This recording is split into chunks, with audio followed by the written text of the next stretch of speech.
Okay. All right. Wanted to just share a few things from our call today. So whether you were on the call live or you weren't able to make it today, and hopefully then you can make the September call, I will be sending out the date here. Well, it'll be with the email that you're watching this. Okay.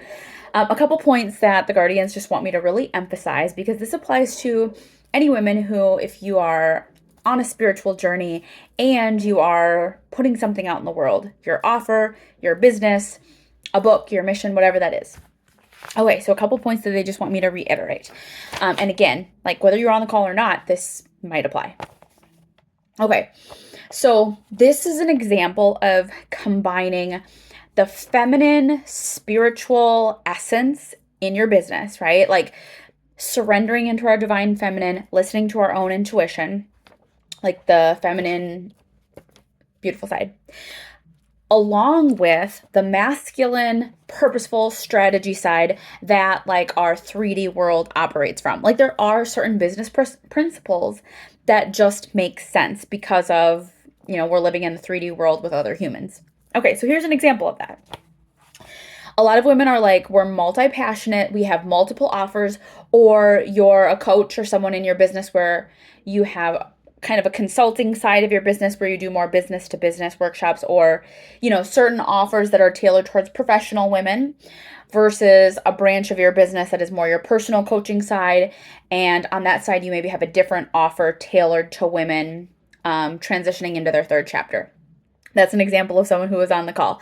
But again, you might have a different variation of that.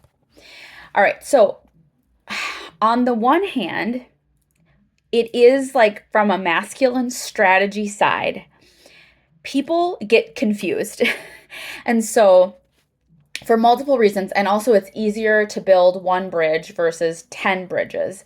So when it comes to offers, it's recommended to keep especially if you are working towards growing your business. Like if you're Tony Robbins or someone that's already made it and at that level, of course you could have a ton of different products and you have a whole team of people working on your marketing strategy for all these different products. But if you are someone who is more in that 0 to 5 to 8 year mark of your business, and you are still kind of growing your audience and therefore growing your clientele, they are recommending that you keep it to like 2 to 3 main offers that you're promoting, like at most. If anything, if you can go all in on one offer, that's great. But here's what they mean by that. So from a strategy standpoint, let's say you're promoting offer Z.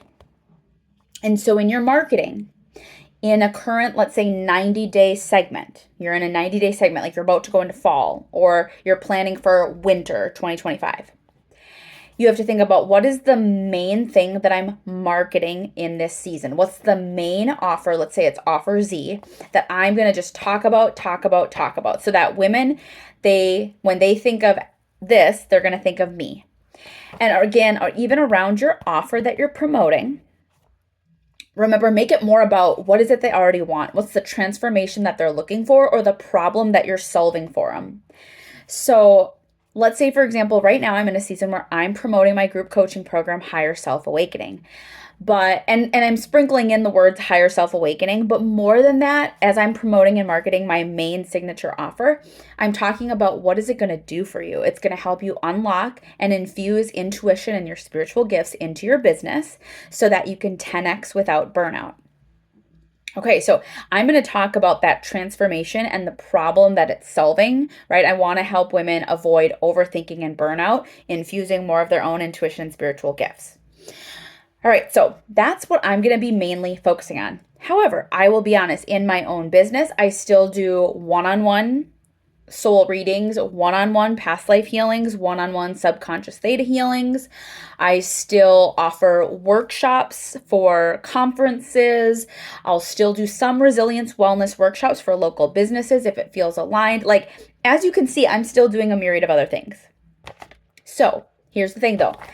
Confused buyers won't buy.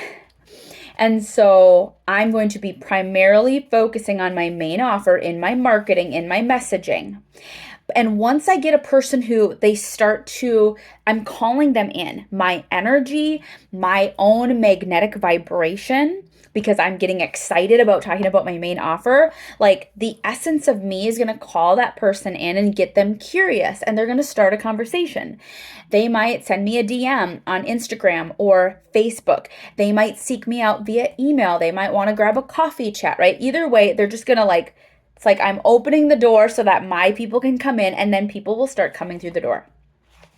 When they come through the door and you start having a conversation with these people, or they just start to view more of your stuff, right? They're viewing more of your Instagram or your stories, or they're on your email list. At that point, like once you start talking to them, then you might introduce them to other ways that they can work with you. But we want to be strategic on that as well. Because again, the main thing is we don't want to like just bombard and overwhelm someone with, here's 6 different things.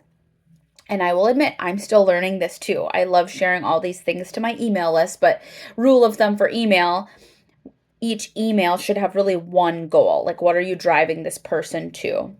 And I know sometimes I like sending out an email that has like 5 different things sprinkled in, but like you got to make it make sense to people. You know what I mean? Like you got to make it make sense of like, where should they go? Like, what's the call to action? What should they do? Because if we put too much, if we throw too much, people will oftentimes just not do anything.